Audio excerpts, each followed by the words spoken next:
Hari-hari ini lagi viral berita seorang Gus.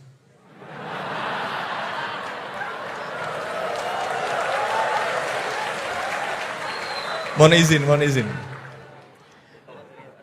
Yang mungkin berceramah dengan kalimat yang kurang baik, mungkin diniatkan guyon tapi malah melukai hati orang lain. Tapi Masya Allah Gus Bahak guyon tapi tidak pernah melukai hati orang lain.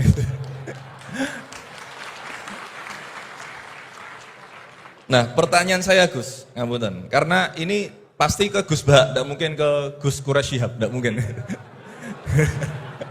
Karena pasti Gus Bahak. Nih,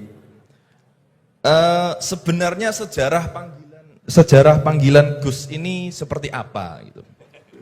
Apakah hanya dimaknai Gus ini adalah anaknya Kiai terus dipanggil Gus, atau bahkan mantunya Kiai saja, kalau jenengan katanya Gus naturalisasi gitu. Atau Gus swasta atau apa itu. Atau bahkan bukan siapa-siapa kemudian bisa dipanggil Gus. Sehingga misalkan kita sekarang bisa ini berlomba-lomba menjadi Gus bareng-bareng. Jadi pokoknya lomba-lomba. Nah, dan apakah ini hanya di Jawa saja? Karena di Madura juga kami sering mendengar ada panggilan Lora. Lah ini sejarahnya sebenarnya apa gitu loh. Apakah juga kalau sudah menjadi kiai tidak bisa menjadi Gus lagi? Atau kalau sudah menjadi Gus tidak bisa naik menjadi kiai? Gitu ya. Itu pertanyaan yang kedua saya. Dan Nyun Sewu, di zaman Rasulullah itu apakah putranya Rasulullah juga dipanggil Gus? Kan juga tidak kan?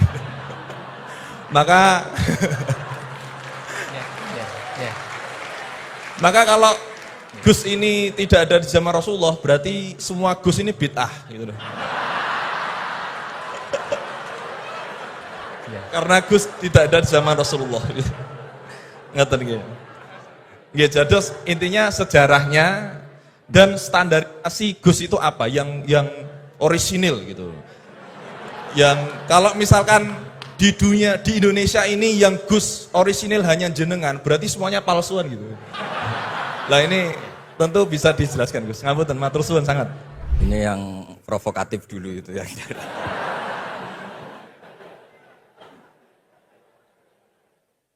Semoga diampuni oleh Allah Ta'ala. Begini, satu itu saya tidak medsosan, tapi ya dengar-dengar laporan macam-macam lah tentang sekian pihak itu. Begini, saya cerita ini biar sampean tahu bahwa Pak Rektor ngundang saya ini tidak salah. Kan? Memang benar-benar pemateri yang baik. Ya kalau kata Nabi Yusuf kan inni hafizun alim, orang harus zikru manaki binafsi, orang boleh cerita kelebihannya asal itu faktual. Begini, suatu saat, ini cerita di kitab Ikhya, suatu saat Nabi Musa itu sholat istisqa. Itu doa apa saja itu sudah dipakai, nggak mandi. Nabi Musa loh, nggak mandi, tetap nggak mandi. Kata Allah, inna fihim namaman, di komunitas Anda yang ikut sholat itu ada yang tukang adu-adu, namam, provokator. Maka kamu doa kayak apa tetap tidak akan saya ijabahi. Nabi Musa, ya gampang Gusti, tunjukkan orang itu siapa, nanti saya usir dari majelis.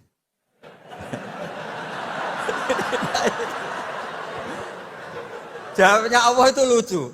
Saya ini orang yang mengharamkan namam, mengharamkan namimah. Kalau saya menunjuk orang itu berarti saya juga namam. Intinya itu Allah terus mengabaikan sekian peristiwa namam. Jadi kalau pertanyaan provokatif terus kayak gitu tuh mesti diabaikan oleh Allah Ta'ala. Karena nanti repot itu. Repot. Memang saya termasuk Gus yang asli itu jelas kalau itu.